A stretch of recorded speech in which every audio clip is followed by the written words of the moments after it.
We're going to paint a scene in oils. This is the photograph, which is my reference. You'll notice that it is kind of a simple little photograph. It doesn't have a lot of detail in it. As a matter of fact, in looking at the photograph, I don't like this part here, so I will probably, in my painting, eliminate that and just do the lower half of the painting. This painting can also be pushed a little bit. I took the photograph myself at our ranch in Cornville. This is Oak Creek. The colors in real life were a lot more brighter and outstanding than in the photograph, so I will attempt to probably push the colors a little bit.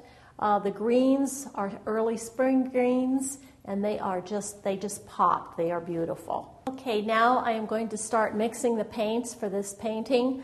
I'm going to go ahead and mix my darkest dark, which is right in here. And to use that, I'm going to use again a little burnt sienna. Burnt sienna with ultramarine blue makes a really dark, almost black, but not quite painting. And then there are a lot of beautiful greens in there. So I'm going to mix several greens. And to mix my greens, I'm going to use ultramarine blue. And I'm going to use some cad yellow medium. And I'm going to mix a little bit more with some cad yellow light for the really bright greens. And when you're mixing a really bright green, you start with the lightest color first because they get too dark in a hurry. Start with the lightest color and then you add a little bit of the blue to it, because if you start with the blue, you're going to end up with too dark of a green, and you don't want a dark green. You want to, this is for your highlights. Now to tone down a green for the shadows, what you're going to do is you're going to mix a nice darker green, and you're going to add just a tad, and you start with a little teeny bit at a time of red. If you add too much red to the green, it's going to turn that green a beautiful brown, and we don't want a brown.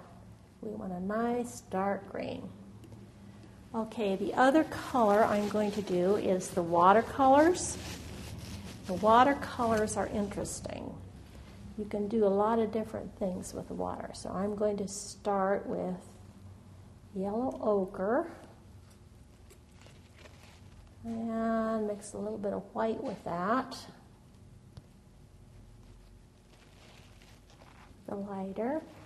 And I'm going to put, I think we need some blues in there, some blues.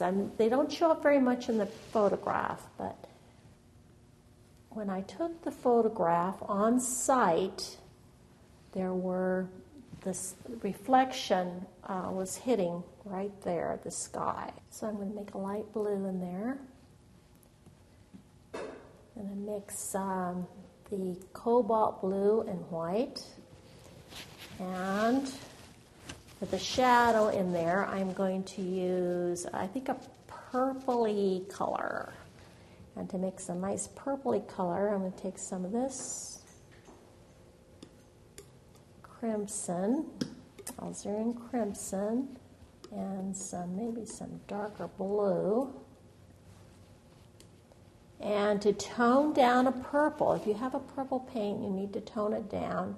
Yeah, just a dab of yellow, and that'll make that purple much softer, so it's not real bright. And I think the focal point of my painting is going to be a rock over there.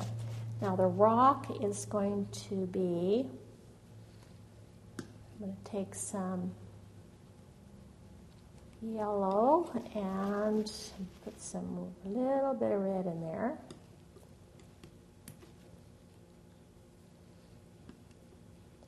And then I'm going to put the red, it needs, and the same goes, you can darken a red with a little bit of green. And that'll make that red a little duller color. And for the highlight there, I'm going to make it really bright. So I'm going to take some yellow ochre. I'll mix some white with it. So you can see it got a lot of colors going here. But in landscape painting, you need lots of color. And I am a colorist. I love to paint bright colors. Mix a little cad yellow with white.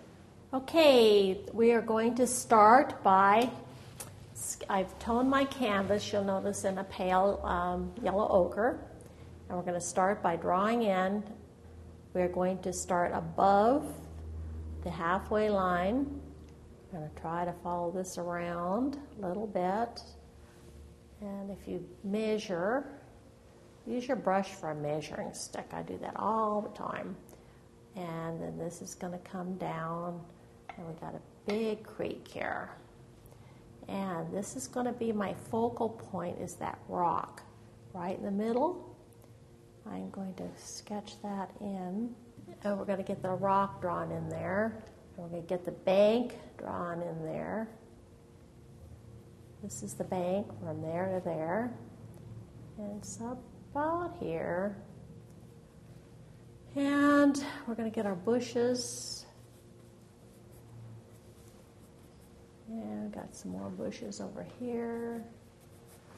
And now we're going to start with the darkest dark. So the darkest dark is the dark brown along the edge of the bank.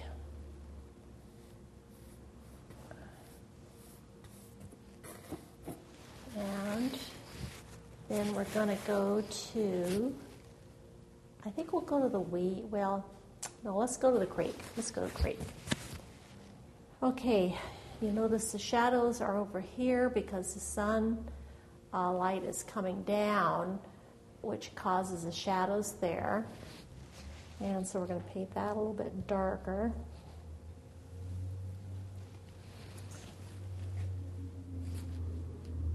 Let's go along here in the darker part. Make that a little bit darker. And we got a shadow across the middle of the painting.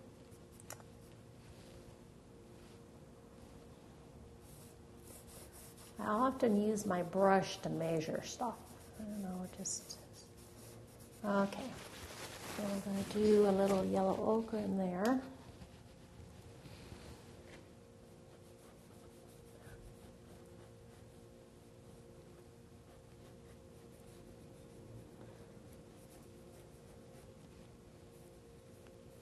And we're just blocking, what they call blocking in the painting now. It's not finished at all. We're just trying to get color on the painting. The blue, a light blue over here.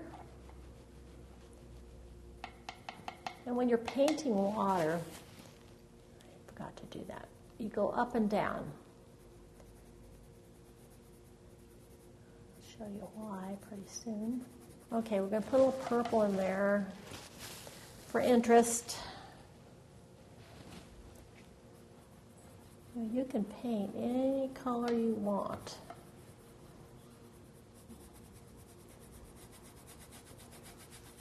Now we're going to put some of the greens in there.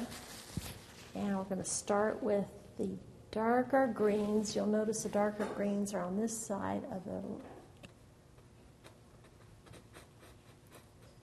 And there's some darker greens here. And when you're doing grass, you usually paint it up and down. Sometimes it doesn't matter, but grass you should paint up and down. And we have lots of grass coming down over here. Up and down. We're not doing the brights yet. We're just getting it started here.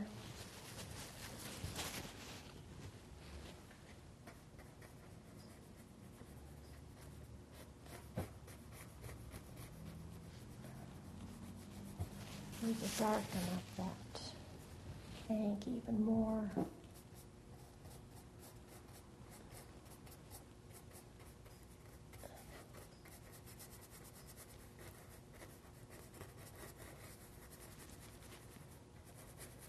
When you first start out a painting, it looks like a bunch of globs, but it does come out. It really does. You just have to have faith. You just need to get the paint on the canvas, and then you can kind of judge your warms and your cools and your darks and your lights once the paint's on the canvas. Okay, we'll put in a few of these little lighter greens right here. Go a little bit thicker now. We got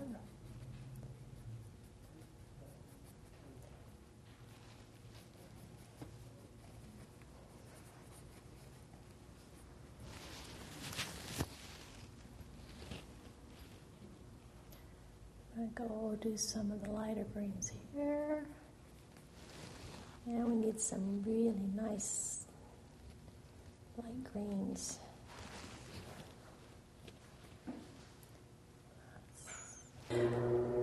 We're going to do with the rocks with the palette knife because a palette knife almost just makes a stronger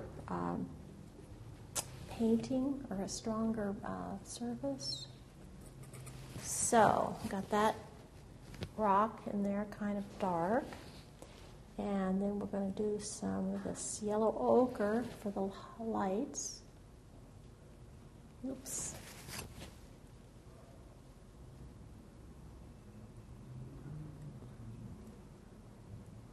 Let's make that a little bit rough.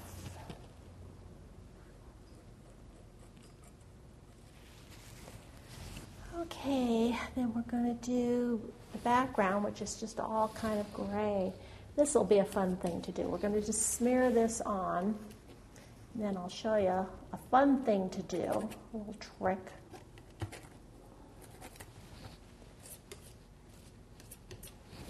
You mix some colors in there. You don't want all the same thing.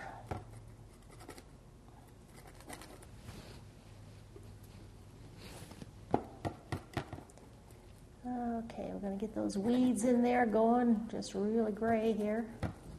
I'm going to show you some tricks on how to do water and how to do thin grasses.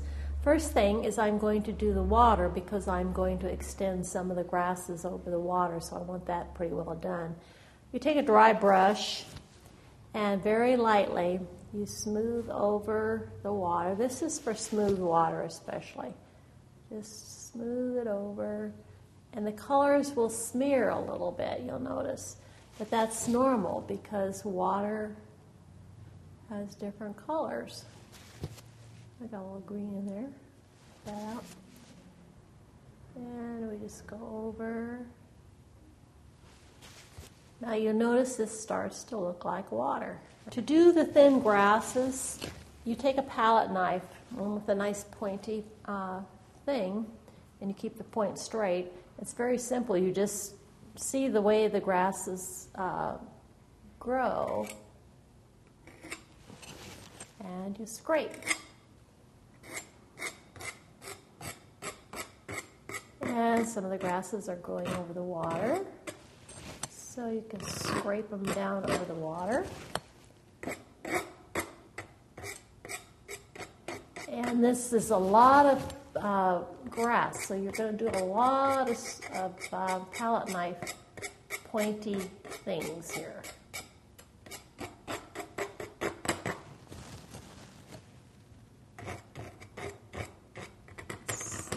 There's, you see the grasses going down this way.